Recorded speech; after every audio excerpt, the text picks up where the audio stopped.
The 2005 Cleveland Indians got starts from only 6 starters that year.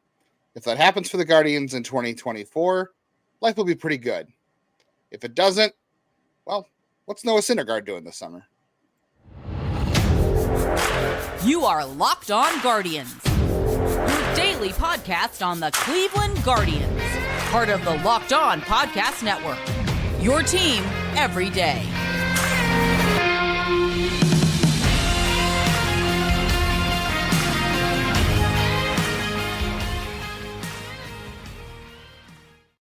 You leave Noah Syndergaard alone. He's suffered enough.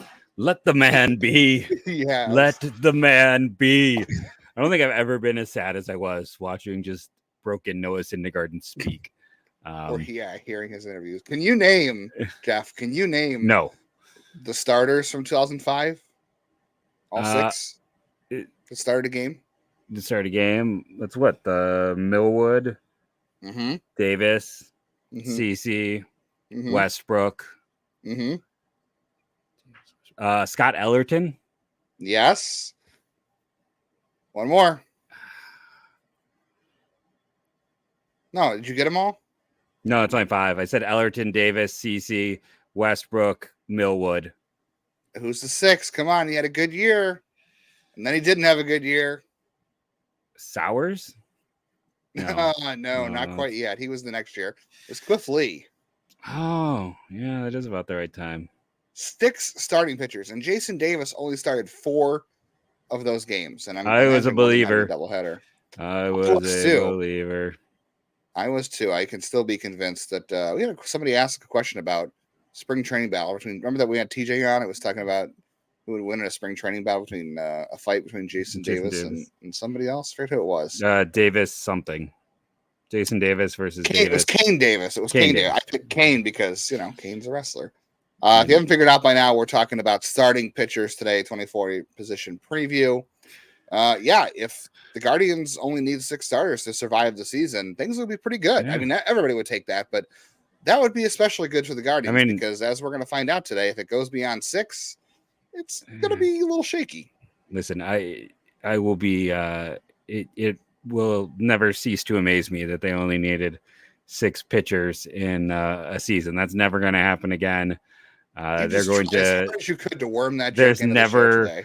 There's never going to, no team ceases to need that few pitchers. So we're just going to have to keep going. Keep going. How many more do you got? You got any more? It's going to play out. I don't know. I guess I'm just going to cease to do this anymore because I'm out before my computer seizes 3. up. Come on.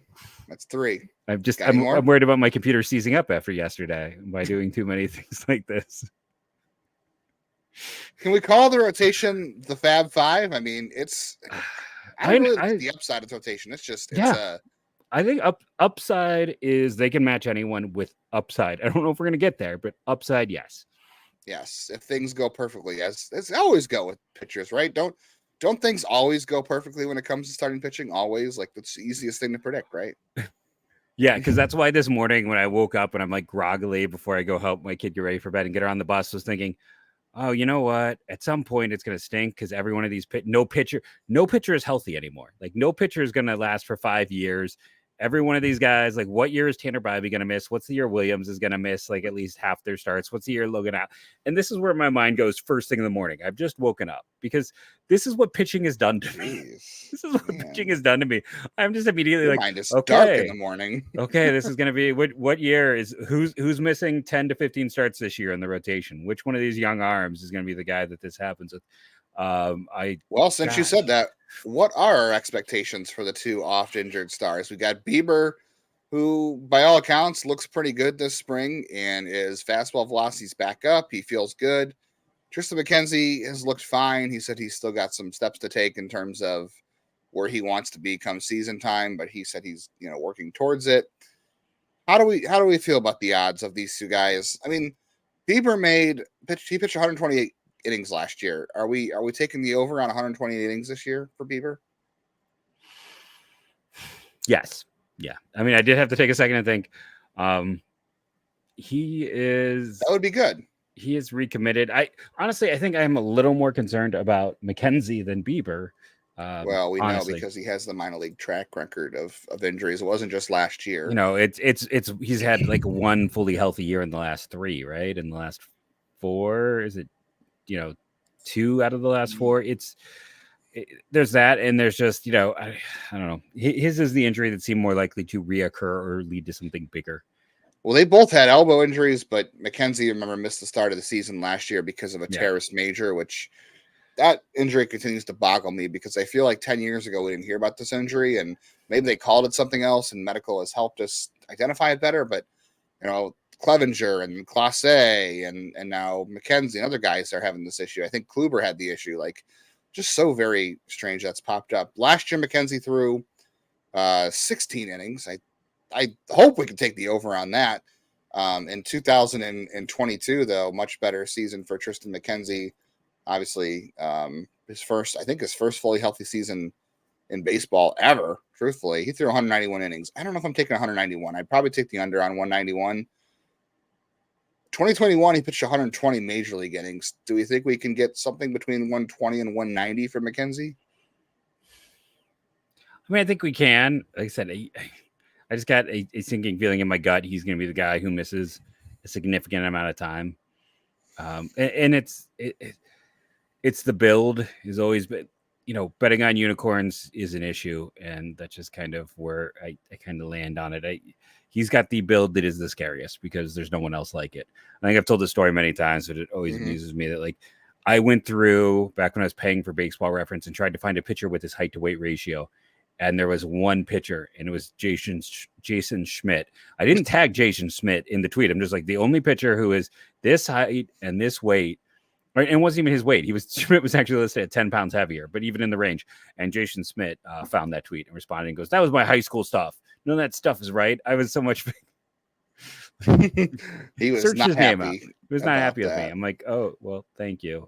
Him and Mike Freeman are the two people who search their names that I've had negative reactions with. So just Chris Dickerson did that to me too in 2015. Yeah. So does Shane Bieber end the 2024 season in the Guardians rotation? Yes or no? I'm putting you on the spot right now.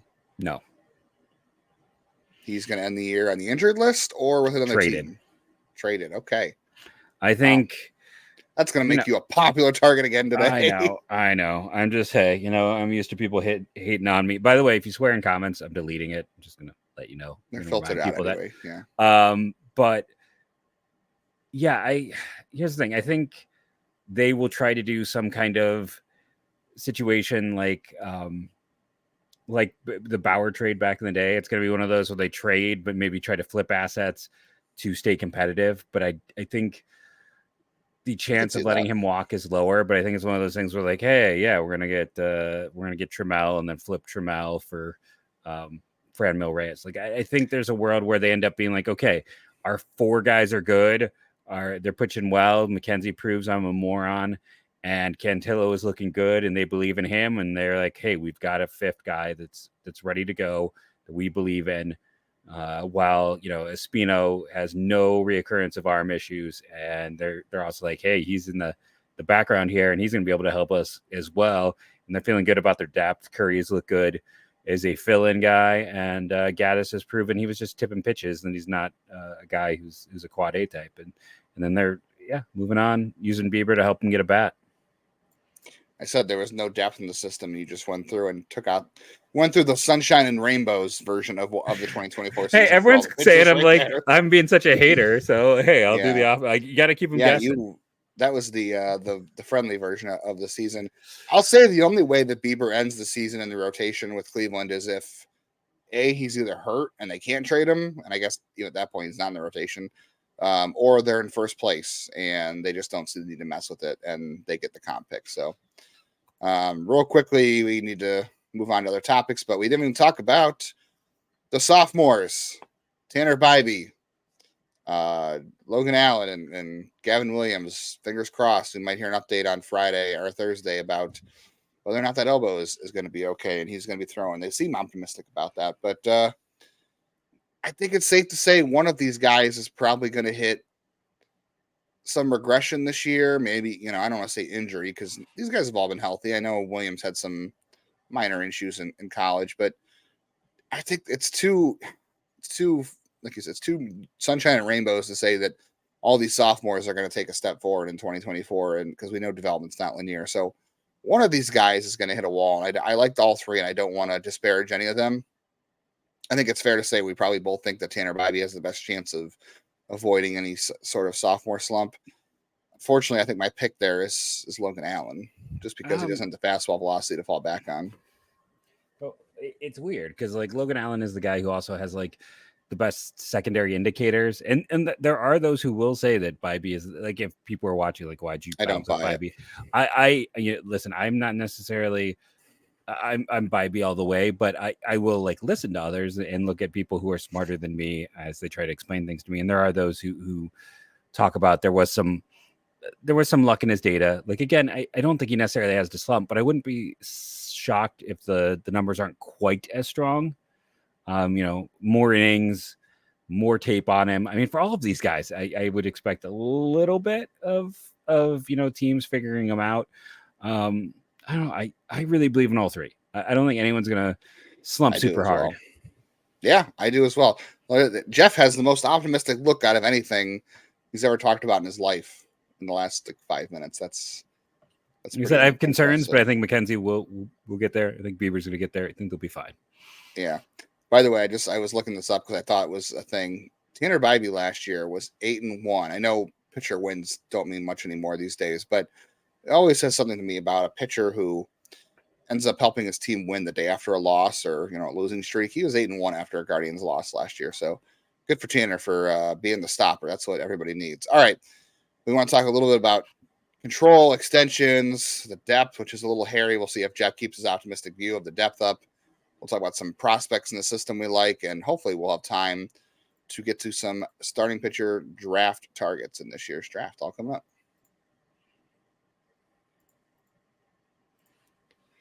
You can do some watching of maybe the Guardians, definitely some college pitchers. We talked about this before. Amazon Fire TV is your destination for sports, from live games to highlights, in-depth analysis. They offer amazing views and experiences with smart TVs, as well as the Fire TV stick. I've used the Fire Sticks for years. They're great.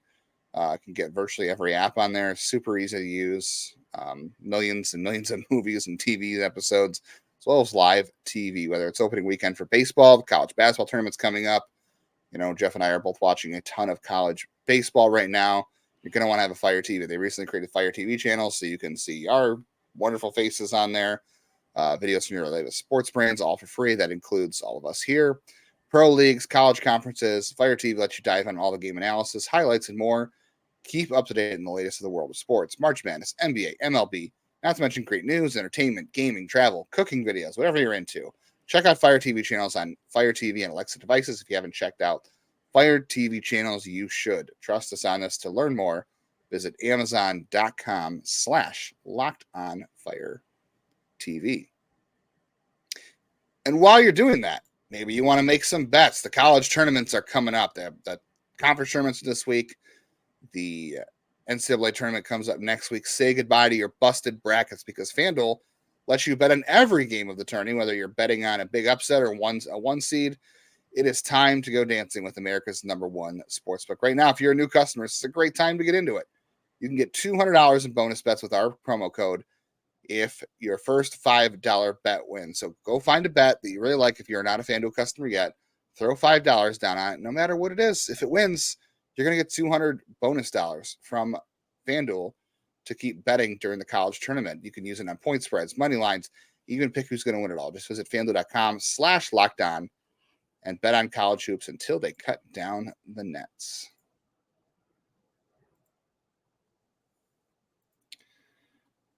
Any extensions? We haven't spent a lot of time on this, but do we predict any extensions for any pitchers? I think the only way Bieber comes back is if he gets hurt and they do a make good deal for next year, for a prove it deal. But I don't know. The only one I see happening here, McKenzie, maybe, because it's a good time to offer him low dollars because of the injury, but he may turn that down. Obviously, we all want Bidee to sign an extension, but I don't know. I don't love the odds on any of these, to tell you the truth. No, I mean, honestly, might as well take Williams off the board.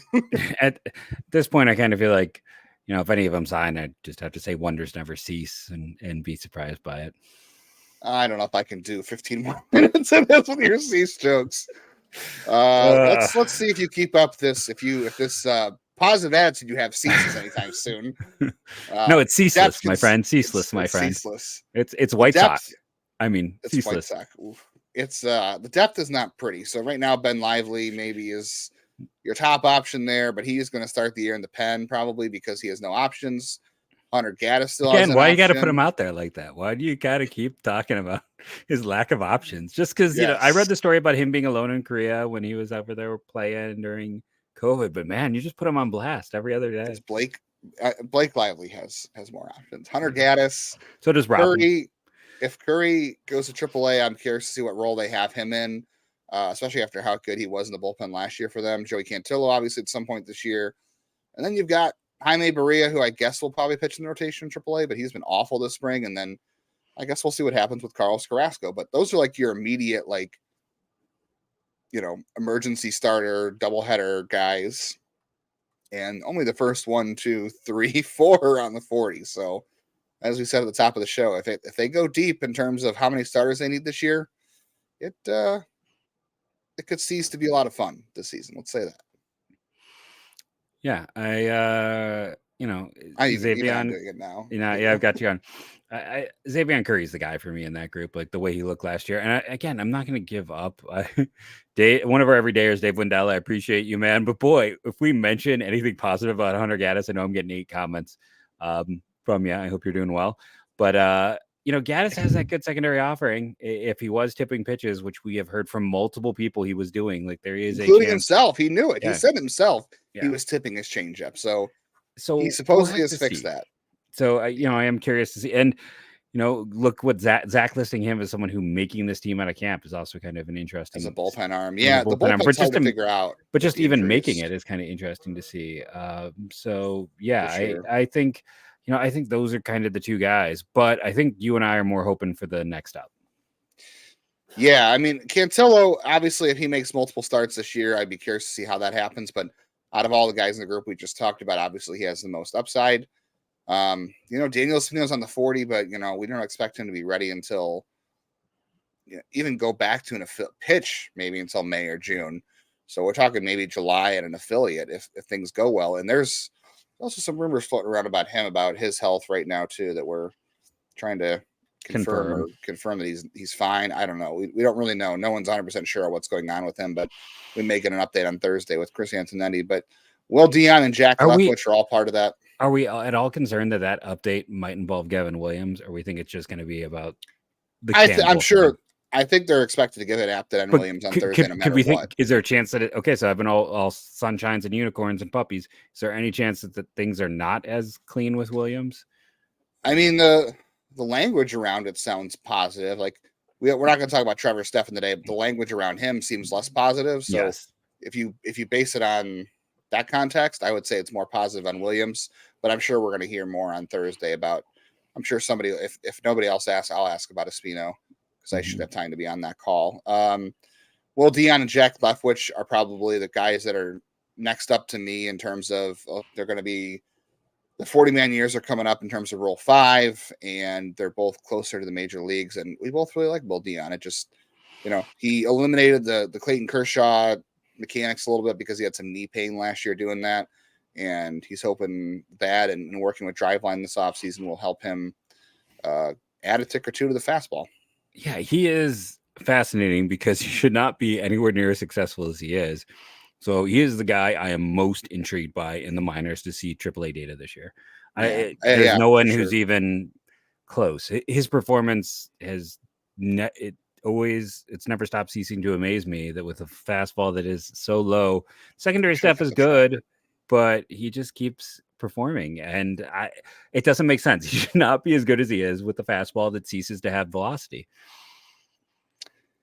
Yeah, he can get up to 93, but if he can sustain it, that'll be the interesting thing. Leftwich, I'll be interested to see what role he's in. He's been mostly a reliever in the times he's pitched in big league camp at the end of games. So I don't know if they're stretching him out in the backfields and he's throwing more there. I thought when they drafted Leftwich, he was going straight to the bullpen. The fact that he's been a starter for 2 straight years is a surprise for me. Reliever in college. He has 3 pitches. I think he can do it. It's just a matter of throwing strikes, staying healthy, and making sure that changeup's consistent. But I think the fastball slider make him a great relief prospect. But I think they need him to start right now, given the depth they don't have. A couple other guys we really like further away than that, and we want to talk some prospects, and we will try to fit in some draft guys from this year. There's a lot of pitchers in this year's draft that we want to talk about. We'll talk about a few at the end of today's show, but more prospects on the 2024 Guardians starting pitcher position preview coming up here on Locked On Guardians. You will never cease to cash in if you go to Prize Picks and check it out. Right now, I am on their site. I can go and check out some of today's promos. They have Flex Friday and Taco Tuesday. Every Friday we roll out promotions centered around Flex Play format, and every Tuesday, keep your eyes on our board for a tasty discount projection. So I love the fact that they're having fun with it. Just like either people are going to think I'm having fun with the show today, or they're going to hate me. Proud partner of the Atlanta Braves. That's one of the ones in here. But this is an organization that has fun. Flex Fridays, Taco Tuesdays, Goblins and Ogres. Check it out for yourself. Head over to Prize Picks and see what all the fun's about. There's so many different ways and things you can bet. It's just pick one, pick more or less. It's as easy as that. Download the app, use the code LOCKEDONMLB, one word, all lowercase, for a first deposit match up to $100. That's free money, people. And remember, it is, pick more, pick less. It's that easy.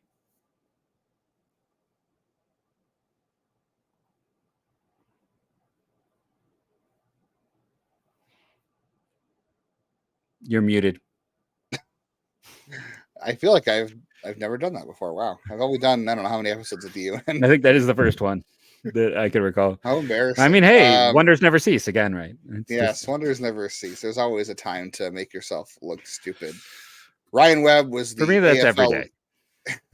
Yeah, I could probably say the same thing. Ryan Webb was the AFL leader in strikeouts last season. We both like him. He was part of that 21 class. I wouldn't be surprised to see Ryan Webb take a leap this year and become like the next pitching factory guy. I love Ross Carver. I think he's also a tweak away from being a mid-rotation prospect. And then Parker Messick, keeps getting guys out. He looks good. He's gotten better shape. He's got a good slider and changeup. The fastball is deceptive from that lefty slot that he's got. I mean, those guys are probably candidates to start for this team next year. But I out of that list, I have a hard time picking between Webb and Carver as my favorites, honestly. Like I believe more in Webb to take the step this year, but there's a lot of sneaky upside there in Carver. Yeah, Carver is your dude. That's why I stole him in the prospect draft. Go vote on that, which last time I checked, I was getting murdered. The voting's over. You lost. I'm gonna demand a ceasefire. I just got absolutely destroyed. You definitely did. I am deceased in that competition, but Ryan Webb is the guy for me. I liked him dating back to his Georgia days. He's finally, hopefully, going to be healthy. I know I am talking about the issues with Georgia players. You can go. You love saying Georgia's terrible, man. I mean, I know. Why Georgia? The top 10 players in Georgia history are. Robbie Hammock is 11th. Let's put it that way. If you remember the Diamondbacks catcher, that's the 11th greatest Georgia player in the pros. Number 2 is Gordon Beckham, who is widely considered a bust. But I still like Webb. I like what he's done. The AFL, I like guys who perform in bad environments. That's why I was a big Kyle Bradish guy when he was in college, and that's worked out for me. Ryan Webb played really well in a terrible environment in the AFL. So I think and he's always had good stuff. Carver, I need to see more of. He's your guy. I believe in him, but he is not a guy. And then Messick started to slim down. I'd like to see him start to muscle up. Like, let's take the next step. Like, let's start to get some more things together. I was kind of surprised he hasn't started to add a little more velocity, but he should move quickly. He'll be in Akron. I'm hoping it comes this year. Further down the line, prospects in the system to keep note of. Obviously, Alex Clemmy was a high pick last year. That's I don't want to put the guy up and say he's a boomer bust. He hasn't even thrown a pro innings, but with his command and his stuff, I mean, it's definitely he's either going to succeed or cease to succeed. I should have done a counter. Jackson Humphreys, I saw him pitch a little bit last year on MILB TV. I'm hoping he gets to Lake County this year. He was really good his draft year early on, and then later on some of the stuff in velo kind of fell off, but obviously Cleveland believed in him and they took him. Was he the one with control issues out of high school? There's a high walk rate for a high school guy, kind of unusual. Hits back-to-back years. It might have been later in the year that happened to him. Early in the draft cycle, he was, up to 96 and he was, throwing strikes, and then it kind of backed up later. But they still believed in him. Jacob Zivin, they gave him a lot of money for a 10th round pick, obviously. Yeah, more than Humphreys. Highest amount they ever gave a 10th rounder. Yeah, $1 million, right? It was $1 million? Yep. Reminds me of Alex Levinsky, but I forget what round that was. Sixth, I want to say. Yeah, he's healthy this year, supposedly. So obviously Cleveland really believes in him. We both kind of like Dylan DeLucia. He had a lot of success in college at, was that Ole Miss or was that Mississippi State? Mississippi State. I'm going to get fried for that one. No, Ole Miss. Okay, Ole Miss. don't want to get that one and wrong. Levinsky was the 8th round, but yeah, I'm going to get. I'm almost get DeLucia's school wrong. It's not. I can see like red on him, so I think it's got to be. Yeah, he was a star for Ole Miss. He helped them win that championship, College World Series. Yeah, Jake Miller was a 20th round pick a couple years ago. He's good bloodlines. Yeah, he got a lot of money in the draft. So again, dad was a receiver, and brother got $1 million. And then, pay attention who they give the money to. That's always important. Like Alex Mooney, we talked about the other day. Mm-hmm. Justin Campbell, we're still waiting to confirm the news. He's not going to pitch in the spring breakout game. So, you draw your own conclusions there. But from comp A pick to 3 years without pitching, that's rough. Could be a great comeback story. For a guy who hey, you're being Mr. Positive today, so let's say it's going to be a great comeback story for Justin Campbell. He'll cease getting hurt and come back. And be the ace we all thought he could be. Jacob Bresnahan, we threw on here too. We kind of like some of the stuff he had. He was a little bit undervalued. Yeah, late developmental draft. Yeah, Oregon commit. So we're kind of excited to see what he can do this year, even though we don't expect to see him anywhere near a place where MILB TV broadcasts in 2024. All right, Jeff, we have rolled through a lot of Guardians pitching guys from major leagues to the minors. We have more time left than I thought. Yeah. Would you argue draft prospects? We can, but I want to interrupt you because everyone loves that. Would you argue this is the worst in terms of pitching depth of the last 5 years? Yes. Maybe even last 7 or 8. I don't think it's an argument. Yeah. Okay. I mean, if Espino's healthy, if Campbell's healthy, things look a lot better. I mean, Espino's probably our majors if he's healthy. Right. That's what I'm saying. Like, if those two guys were healthy, let's go back a couple of years. If they were healthy, we wouldn't be talking about this. We'd say, oh, it's in great shape. These guys look great. But, Burns hasn't panned out. McKenzie hasn't panned out. Hankins, that second round is their cursed round. I mean, that second round, like guys, over the last 20 years of me covering this draft, that second round they've had, it is just bad. You've got, Kipnis and Bell are your high water marks for second round picks, and then it is just death and destruction. Yeah. All right. So draft pitching prospects. We can't get to them all. Ceaseless disappointment. Oh my gosh. We can't get to them all, but we talked about maybe picking out one or two here very quickly. So Jeff, why don't you go with your college pitcher here very quickly before we run out of time, and we'll all jump into college and we'll do high school.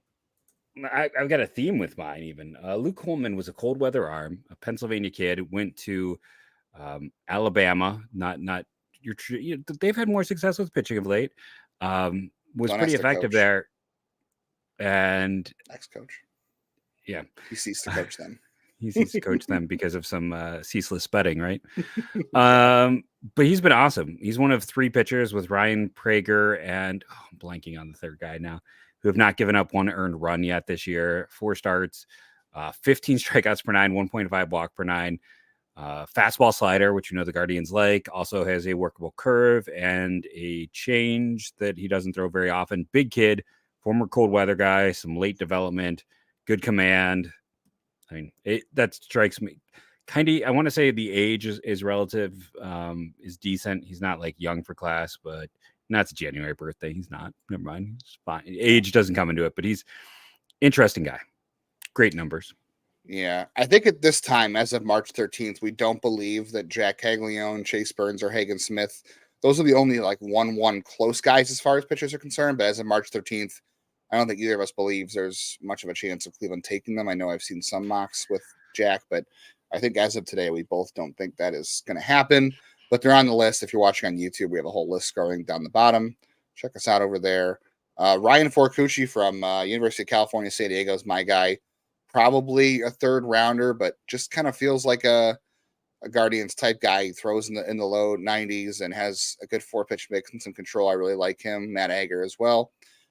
Just a nice guy down the board. I think that would just be a really quick riser in the Guardian system once they get their hands on him. Do you want me to do my high school one real quick since we're almost out of time? We both got time to do high school just because we did 3 ads today, so we got a lot we can pull. Oh yeah, that's right. Yeah, okay. so high school first. guy. Yeah. So for high school guys, it's a really hard pick for me, honestly. Joey Oki has long been my dude from Iowa. He's an Iowa commit. Top 3 guy for me. Yeah, I love the arm slot. I love the slider. It's a high spin rate slider. I love the depth on the fastball that it comes in at too. I think he's probably a guy that got to pop at 36 if they want a chance at him at this point. But I don't know. I really like the kid and Ethan Scheifelebein. I think it's a good year for high school pitching. I know it's not high end high school pitching, but the depth is there. Yes, I like the depth. I don't like the peak. I mean, I like Chase Mobley. I like Chris Lavonis. I like William Schmidt. There's a couple of guys I didn't even put on here. Love Cam Caminiti, but I don't think he gets to Cleveland at 36. Yeah. But I would love my number 1 prep arm. Yeah, I would love to see them buy him down to 36, but I doubt it. And then there's Noah Franco, who's super interesting. All right, I named like 5 high school guys. You go. Okay, so my guy, let's keep the Pennsylvania alive. David Shields is a lot of fun. If you're not familiar with him, he's yet another reclassifier along with Noah Franco, Cam Caminiti. I'm trying to remember the other, I believe is another 2-way prospect that reclassified, and I'm just blanking out right now. But Shields was at Mount Lebanon, PA, which has had it's a high school that has produced a lot of talent. Switch hitter, also the starting quarterback on the football team before he gave up football and focused on baseball. Lefty, 6'2", not the best athlete. Don't go looking at his. I mean, he is a good athlete. That's the wrong way. He's not a foot speed athlete. He's not like the super. Like sometimes we confuse athleticism and speed. He's a first baseman and left-hand pitcher, but good control, repeatable delivery. Has the athleticism that is perfect for pitching, and young. He's going to be 17 till September. Like I said, the 2-way sports star, reclassified. Again, I believe the slider is his best offering, and most people think he's going to have above average control. Mid-90s, low mid-90s right now, but you're hoping you can get more. So he's not quite like that high ceiling of Clemmy where like the present stuff is here, but he's a little bit safer, and there's some interesting things. And maybe he's a guy you can, if you're saving money, let's say, you go save money at 1, you get closer to like an interesting slot at 36. Like if you're saving money, like Shields is a guy you can pop in 3. Maybe you can get a Schiffel bomb. Like you might be able to pop 2 or 3 of these prep arms on day 2 with that money savings as well. And I think you and I both are anti high school pitchers because the track record for Cleveland and just the risk in general is so high. But I think you're right. It's not a high end class, but there's a lot of depth. I also threw in Trey Yasevich and the college guys, by the way, and I know there's no chance of him going to 36, and that makes me sad because I love Trey Yasevich. He's been awesome.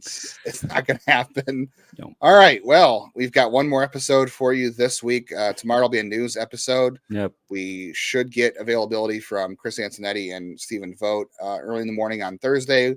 Hoping for some updates on Campbell, Espino, and Trevor Stephan. We might talk more about the Dylan Cease trade as long as Jeff ceases with the jokes, and we'll talk about college games to watch over the weekend, and maybe we'll mention a little bit more about the prospect game, the spring breakout. Yeah, there's some changes to that roster, so we will get to that.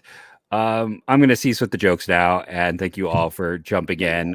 Thank you to many of our everydayers. I mentioned Dave Wendell, but also David over in England. Thank you all for joining us, and go Guardians, go!